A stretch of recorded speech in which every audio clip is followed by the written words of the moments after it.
अतुरबंध भाग 27. रणजित दीपालीचे पत्र वाचत होता. बालवयात तिच्यावर झालेल्या अघोरी कृत्याचे तिने वर्णन केले होते. रणजितच्या डोळ्यात आसवांनी गर्दी केली. त्यांना पुसून परत तो पत्र वाचू लागला. दीपाने लिहिले होते. एकटे पडलेलो मी आणि माझी आई. आम्ही दोघी गावी आलो. काकांनी नाराजीने आम्हाला घरात घेतले. मी शाळेत तर जातच होते, पण कुणी मुली माझ्याबरोबर बोलत नसे. मुली खेळत असल्या आणि मी तिथे खेळायला गेले तर मुली डाव मोडून निघून जायच्या. मी एकदा एका मुलीला विचारले, ए मला खेळायला घेणार? नाही, आम्ही तुला खेळायला घेणार नाही. तुला खेळायला घेतले तर आई आम्हाला मारेल. का मारेल? माझा भोळा प्रश्न माझ्या मनाला पडला. त्यावर तिने दिलेलं उत्तर मी कधीच विसरले नाही. तू वाईट मुलगी आहेस. आई म्हणते तुझ्याबरोबर खेळायचे नाही. आम्ही तुझ्याबरोबर खेळलो तर पाप लागेल. रणजित हे उत्तर ऐकून मला खूप वाईट वाटले. मी वाईट कशी? काही समजत नव्हतं. पण या मुली आपल्याबरोबर खेळणार नाहीत याचं खूप दुःख झालं. घरी आल्यानंतर मी आईला सर्व सांगितलं. आई माझ्या डोक्यावरून तोंडावरून हात फिरवत म्हणाली, त्या मुलींचं काही ऐकू नकोस. तू तर माझी छकुली आहेस. असं बोलून तिनेही माझ्या प्रश्नाचं उत्तर टाळलं. रणजित, 6 वर्षाची असतानाच मी वाईट ठरले. कलंकिता, बलात्कारणी, पापिनी ठरले. या समाजाने माझ्या निरागसतेला पाहिलंच नाही. माझी निष्पापता त्यांना दिसली नसेल. माझ्या बालपणाच्या वेदना यातना कोणाला कळल्या नाहीत. त्याने कधी कुणी समजून घेतलंच नाही. थोड्या दिवसांनी काकू आईला म्हणाली, या कार्टीमुळे प्रत्येक वेळी शर्मेने मान खाली घालावी लागते. कुचकी नासकी बोलणी ऐकून घ्यावी लागतात. आता हे आम्ही सहन करणार नाही. तुम्ही तुमची सोय करा. आईने तेव्हाच निर्णय घेतला. ते गाव सोडलं. मिळतेल ते हलकीसलकी कामे करू लागली. मला शिकवत होती. नेहमी म्हणायची, दीपा तुला शिकलं पाहिजे. स्वतःच्या पायावरती उभं राहायला पाहिजे. या अशा वातावरणात माझं बालपण करपून गेलं. एक दिवस लपाछपीचा खेळ खेळायला काय गेले आणि जीवनाचा खेळ खंडोबाच झाला. ना हसणं, ना खेळणं, ना खिदळणं. खूप लवकर जाण आली. सारे आपल्याकडे विचित्र नजरेने पाहतात. आणि मी लहानाची मोठी झाले. कशीबशी 10वी पास झाले. आई अजूनही कष्ट करतच होते. मी कधी बाहेर तिचे पाहिले नव्हते.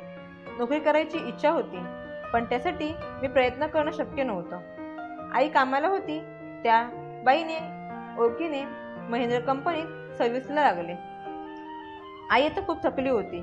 वरचेवर आजारी पडत होती. आयुष्याची वणवण चालूच होती. एके दिवशी ती माझा आधार होती. एवढे दिवस ती माझा आधार होती. आता मी तिच्या आधाराची काटे झाली. आमचं जग आमच्या दोघांपुरतंच मर्यादित होतं.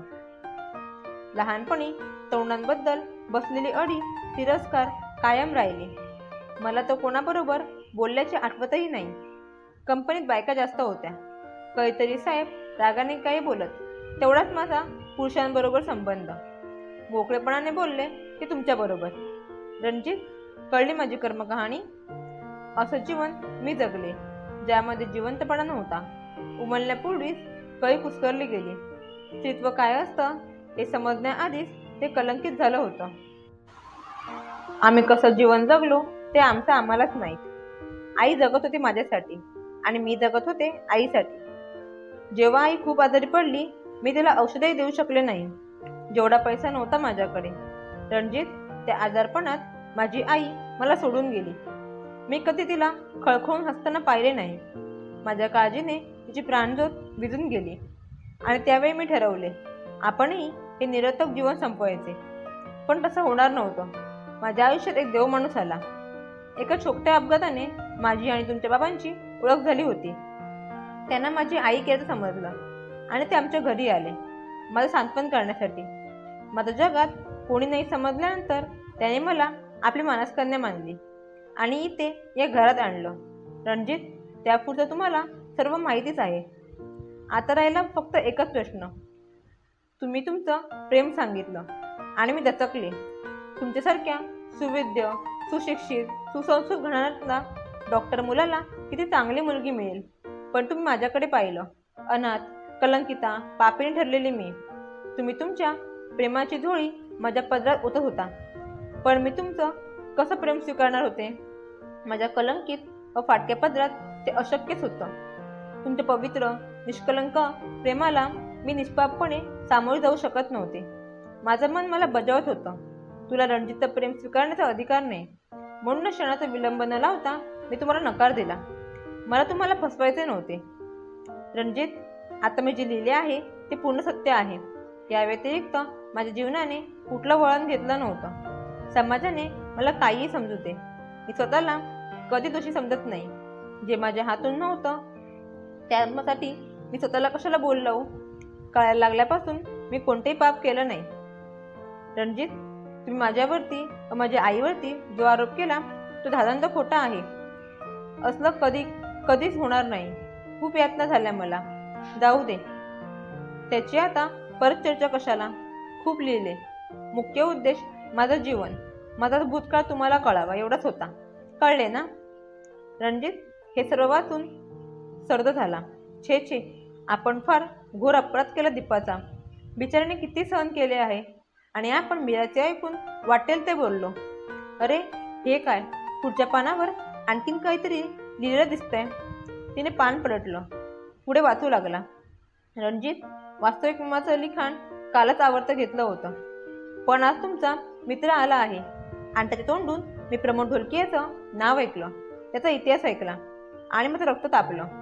सुडाच्या आगीने पेटले मी. माझ्या आयुष्याच्या चिंध्या करून लत्तर करणारा तोच तो नराधम. त्याचं नाव कधी विसरेन का मी? पत्रिकेवरचा त्याचा पत्ता वाचला आणि माझी उरली सुरली शंका मिटली. ज्याने माझं आयुष्य एका क्षणाच्या विकृत समाधानासाठी बनव्यासारखं जाळलं, राख केली माझ्या आयुष्याची, त्याला सोडायचं नाही. त्यावेळी मी 6 वर्षाची अबोल बालिका होते. रडण्याशिवाय काही करू शकत नव्हते, पण आता करू शकते आणि तेच मी करणार आहे. रणजित, नाहीतर हे घर सोडून निघालेच आहे. ठरवलं होतं आईची रक्षा घेऊनच काशी गाठायची आणि आईची इच्छा पूर्ण करताच त्या पवित्र गंगेत त्या कलंकित जीवनाचा शेवट करायचा. आईच्या जवळ जायचं, पण तत्पूर्वी मी त्या प्रमोदला प्रथम पुढे पाठवणार आणि नंतरच मी काशीला जाणार आहे.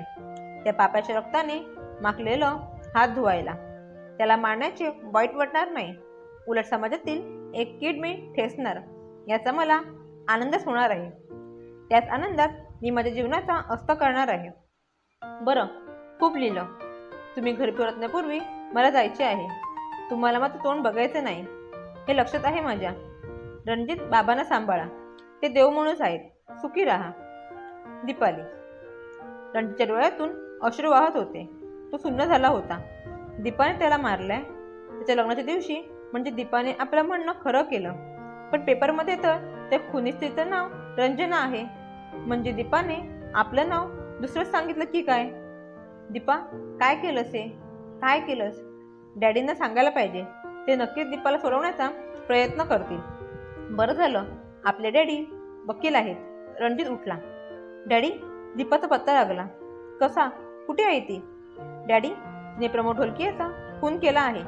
रणजित, सिद्धवर आहेस ना तू? अरे आपली दीपा किती हळवी प्रेमळ आहे. हे असं कृत्य तिच्या हातून होणारच नाही. महत्वाचं म्हणजे त्या खुनी स्त्रीचं नाव दुसरंच काहीतरी आहे. डॅडी, दीपाने 2 दिवसापूर्वी माझ्यासाठी ही चिठ्ठी लिहून ठेवली होती, पण ती आता मला मिळाली. डॅडी, तिने स्वतः त्यामध्ये लिहिले आहे मी त्याला मारणार आहे म्हणून. रणजित, अरे त्या प्रमोदचा आणि दीपाचा संबंध तरी काय? तो म्हणे तिकडचा नाशिकचा आहे. डॅडी, ती मोठी कहाणी आहे. हे घ्या, वाचल्याशिवाय तुमच्या लक्षात येणार नाही. एवढं लिहिलंय? वाचण्यात वेळ जाईल. तू महत्वाचं आहे ते सांग. डॅडी, मी नाही सांगू शकत, तुम्हीच वाचा. रणजितने रावसाहेबांकडे सर्व कागद दिले. रावसाहेब क्षणभर त्या कागदांकडे पाहतच राहिले. रणजितसाठी लिहिलेले आहे दीपाने, पण तोच म्हणतोय तर काही हरकत नाही. रावसाहेब वाचू लागले. क्षणाक्षणाला त्यांच्या चेहऱ्यावरचे भाव बदलत होते. समते तिथे आली. रणजित अस्वस्थपणे फेऱ्या मारत होता. रावसाहेबांचे वाचून संपले. त्यांनी डोळे पुसले. किती सहन केले होते दीपाने, आणि आपण तिला म्हणत होतो भूतकाळाकडे पाठ करायची, काही एक आठवायचं नाही. पण या वेदना, त्या आठवणी ती विसरणार तरी कशी? डॅडी, रणजितच्या आवाजाने रावसाहेब भानावर आले. बेटा, आता फोन करून मी चौकशी करतो. कुठे आहे ते पाहतो. मला वाटतं ती नक्कीच आपली दीपा असणार. होय डॅडी, यात शंकाच नाही.